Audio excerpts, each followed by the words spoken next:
nga Prishtina. Mirë mbrëma. Dariti, një ngjarje e rëndë ka ndodhur sot, siç edhe të gjithë më tashmë jemi të njoftuar në Austri, në mesin e viktimave edhe një vajzë me prejardhje nga Kosova, nga Vitia, por ajo që të gjithë po duan të dinë është se a dihet motivi i kësaj ngjarje makabre. Për fat të keq, motivi i kësaj ngjarje ende nuk dihet, prandaj nuk mund të themi të supozojmë ose diçka tjetër, duhet ju përmbahemi strikt organeve kompetente të cilat japin këto sharrime. Në anën tjetër, a është qetësuar sadopak situata në atë pjesë të Gracit? A është kthyer në normalitet apo ende janë duke u kryer ekzaminimet e hetimet e nevojshme?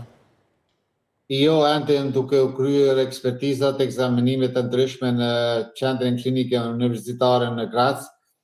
Pastaj familjarët e shumt janë mbledhur sot gjithashtu pranë këtyre klinikave, ndërsa diku ka ora 21 qytetarë të shumt në sheshin e Gracit kanë vënë lule për viktimat e rëna sot nga kjo tragjedi. Ajo që duhet të theksohet është se nga paralajmërimet e mëhershme kemi theksuar se kanë qenë 10 të vrarë, ndërsa fatkeqësisht është shtuar edhe një numri i të vdekurve ka arrit në 11.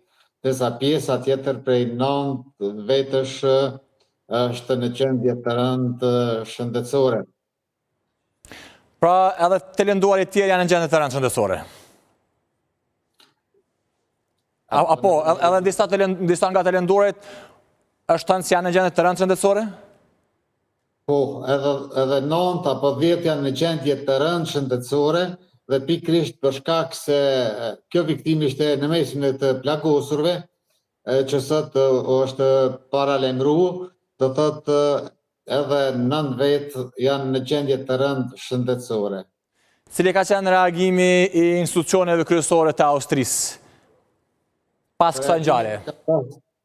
Reagime të ndryshme, ka pasur madje edhe zyrtarët e lartë të shtetit të austriak sot kanë zbrit në Graz, ku kanë bërë disa konferenca për shtyp dhe janë munduar në një farë mënyrë të qetësojnë opinionin me të gjithë dhimbjet e shkaktuara, që mund të themi se sot Austria është mbuluar në të zi.